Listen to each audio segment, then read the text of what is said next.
What is up guys, क्या हाल चाल है। स्वागत है आपका एक नई वीडियो में। तो आज हम पढ़ने जा रहे हैं क्लास 12 का एक नया चैप्टर जिसका नाम है द एनिमी, जिसके जो ऑथर है वो है पॉलिस बर्ग। तो ये चैप्टर अबाउट वर्ल्ड वॉर 2 के टाइम का, जब अमेरिका वर्सेस जापान में वॉर हो रहा था। तभी एक जापानीज सर्जन जिसका नाम था डॉक्टर सदाओ के घर के बाहर एक अमेरिकन वॉर ऑफ प्रिजनर मिल जाता है, जो कि काफ़ी इंजर्ड होता है और जिसे इमीडिएटली ट्रीटमेंट की ज़रूरत होती है। तो उसे देखकर डॉक्टर सदाओ एक डिलेमा में पड़ जाते हैं कि क्या इसे ट्रीट किया जाए या आर्मी को हैंडओवर किया जाए। साथ ही ये चैप्टर हमें बताता है कि किस तरह दया और इंसानियत हमेशा नफरत और पक्षपात को हरा देती है। तो ये थी चैप्टर की थीम। अब बढ़ते हैं चैप्टर के कैरेक्टर्स और कुछ कीवर्ड्स की तरफ। तो इस चैप्टर में मेनली 5 कैरेक्टर्स हैं। तो first character is of doctor सदाओ, जो कि एक जापानीज सर्जन है। सेकंड कैरेक्टर इज़ ऑफ हेना, जो कि सदाओ की वाइफ है। Third character is of old general. Fourth character is of Tom and fifth character is of officer. तो ये थे चैप्टर के मेन कैरेक्टर्स। अब बढ़ते हैं चैप्टर के कुछ कीवर्ड्स की तरफ। तो फर्स्ट वर्ड इज़ असेसियन। असेसियंस का मतलब क्या होता है? किसी पर्सन का मर्डर कर देना for a political reason. Second word is troop. Troop का मतलब क्या होता है? A group of soldier. Third word is render. Render का मतलब क्या होता है? To cause someone or something to be in a particular state. For example, आपने एक नया फ़ोन लिया तो अपने पुराने फ़ोन को रेंडर कर दिया एज ए यूजलेस। मतलब आपने नया फ़ोन लेके पुराने फ़ोन को यूजलेस रेंडर कर दिया। Fourth word is torture. Torture का मतलब क्या होता है? Make someone go through physical और मेंटल पेन। मतलब किसी इंसान को मेंटल और फिजिकल पेन देना ही टॉर्चर कहलाता है। Fifth word is crawling. Crawling का मतलब क्या होता है? Move slowly on the hands and the knees usually bye dragging the body along the ground. जैसे छोटे बच्चे चलते हैं ना घुटनों पर, उसे ही क्रॉलिंग बोलते हैं। अवर सिक्स्थ वर्ड इज मोन। मोन का मतलब क्या होता है? A prolonged sound arising from physical और इमोशनल सफरिंग। मतलब जो सफ़र कर रहा है फिजिकली और इमोशनली, वो जब अपना साउंड निकालता है, दर्द का साउंड निकालता है, तो उसे ही मौन कहते हैं। और seventh word is harbouring. Harbouring का मतलब क्या होता है? To protect someone or something bad specially by hiding the person. मतलब किसी पर्सन को हाइड करना। और eighth word is coast. Coast मतलब क्या होता है? एक ऐसा लैंड जिसके साइड में सी हो, मतलब पास में ही सी हो। Ninth word is cardinal. Cardinal का मतलब क्या होता है? Of greatest importance. For example, Gandhi ji के लिए नॉन वायलेंस एक कार्डिनल था, मतलब उनके लिए बहुत इंपॉर्टेंट था। तो ये थे चैप्टर के मेन कीवर्ड्स। अब चैप्टर को डिटेल में पढ़ने से पहले यदि आप चैनल पर नए हो तो please subscribe to the channel, और अभी तक अपने दोस्त यारों तक शेयर नहीं करा तो कर दो। बढ़ते हैं चैप्टर की ओर।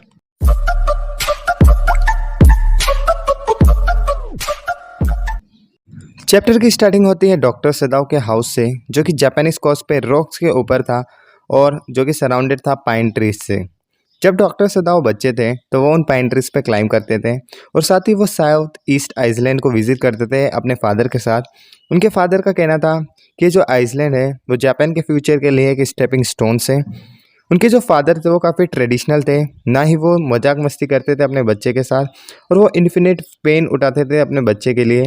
बट उनका जो चीफ कंसर्न था वो अबाउट डॉक्टर सदाओ की एजुकेशन के बारे में था। तो इसलिए उन्होंने हायर एजुकेशन के लिए डॉक्टर सदाओ को अमेरिका भेज दिया। बट जब डॉक्टर सदाओ यंग थे तो उनके अंदर नेशनल ड्यूटीज़ उन्होंने पहले ही इनकलकेट कर दी थी, और ये ड्यूटीज़ को डॉक्टर सदाओ काफ़ी चेरिश करते थे। वर्ल्ड वॉर 2 का टाइम था जब सभी को वॉर में भेजा जा रहा था एक्सेप्ट डॉक्टर सदाओ। इसके 2 रीज़न थे।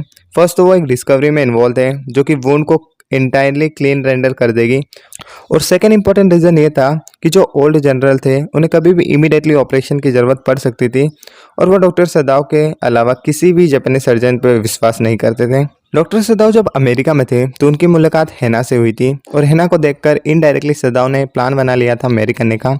बट वो कंफर्म करना चाहते थे कि हेना जापानीज से या अमेरिकन, अदरवाइज उनके जो फादर है वो उन्हें अलाउ नहीं करेंगे घर में रहने के लिए।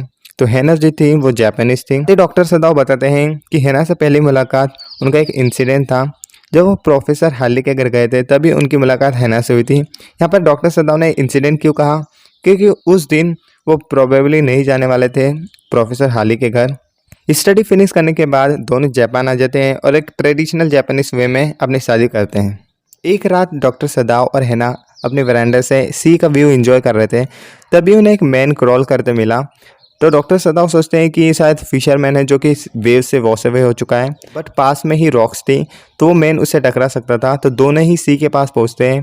सी के पास पहुंचने के बाद उन्हें पता चलता है कि वो एक वाइट स्किन मैन है और वो काफ़ी इंजर्ड है और उसके बॉडी में से काफ़ी ब्लीडिंग हो रही है। तो डॉक्टर सदाओ बताते हैं कि उसका एक बुलेट वॉन्ड रीओपन हो गया है जिसकी वजह से ब्लीडिंग हो रही है। तो डॉक्टर सदाओ सीमोस का पैक लगा देते हैं। वाइट स्किन मैन को देखकर डॉक्टर सदाव कंफ्यूज हो जाते हैं और यहाँ पर उनकी दो ड्यूटीज कॉन्फ्लिक्ट करने लगती है। एक होती है मॉरल ड्यूटी और सेकंड होती है नेशनल ड्यूटी। मॉरल ड्यूटी उन्हें ये कह रही होती है कि वो एज अ डॉक्टर उसे ट्रीट करे और नेशनल ड्यूटीज ये कह रही होती है कि उस मैन को आर्मी में हैंड ओवर कर देना चाहिए। सो अल्टीमेटली वो डिसाइड करते हैं कि वो उस वाइट स्किन मैन को ट्रीट करेंगे। तो वो उस वाइट स्किन मैन को उनके फादर के बेडरूम तक ले जाते हैं। डॉक्टर सदाव बताते हैं कि यदि उनके फादर जिंदा होते तो वो एक फॉरेन ऑब्जेक्ट को भी अंदर ना आने देते। साथ ही वो डिसाइड करते हैं कि ये जो बात है वो उनके सर्वेंट्स को भी बताएंगे। सर्वेंट्स इस बात से काफ़ी डरे हुए होते हैं क्योंकि ये उन्हें काफ़ी डेंजरस लग रहा होता है। एक वाइट स्किन मैन को उनके घर रखना काफ़ी डेंजरस लग रहा होता है। वो पर्सन काफ़ी डर्टी होता है तो उसे एक वॉश अवे की ज़रूरत होती है। तो हैना ह्यूमी को बुलाने जाती है जो कि एक सर्वेंट है, बट जो ह्यूमी होती है वो मना कर देती है उसे वॉश करने के लिए। सो इसके बाद हैना खुद ही उस मैन को वॉश करती है। साथ ही जो डॉक्टर सदा होते हैं वो डीपली इन्वॉल्व होते हैं अपने वर्क में। सो वो एनेस्थीसिया देने को बोलते हैं हैना से, बट हैना के लिए जो ऑपरेशन था वो फर्स्ट टाइम था तो वो लिटरली वॉमिट करने लगती है। इस समय डॉक्टर सदाव काफ़ी इरिटेबल फील कर रहे होते हैं क्योंकि वो अपनी डिस्ट्रेस वाइफ को हेल्प नहीं कर पा रहे होते हैं। पर कुछ ही देर बाद हैना वापस आ जाती है और वह देखती है कि वाइट स्किन मैन के नेक पर काफ़ी रेड स्कार्स थे। तो वो सोचती है कि जो वॉर टॉर्चर स्टोरीज होती है वो रियल की होती है। साथ ही वो एक स्टोरी रिकॉल करती है जो कि अबाउट जनरल ताकिमा के बारे में थी, जो कि इतना रूथलेस पर्सन था कि अपने वाइफ तक को स्पेयर नहीं करता था। इसके बाद जो डॉक्टर सदाव है वो वाइट स्किन मैन को एज अ फ्रेंड ट्रीट करते हैं और उनके बॉडी में से बुलेट तक निकाल देते हैं। साथ ही जो हैना होती है वो उसकी केयर करती है, उसे सर्व करती है। और हैना की इंग्लिश सुनकर जो वाइट स्किन मैन होता है वो काफ़ी शौक में हो जाता है। तो हैना बोलती है कि उसने अपनी एजुकेशन अमेरिका में कंप्लीट की है। तो वो उसका नाम पूछती है तो जो वाइट स्किन मैन होता है वो अपना नाम टॉम बताता है।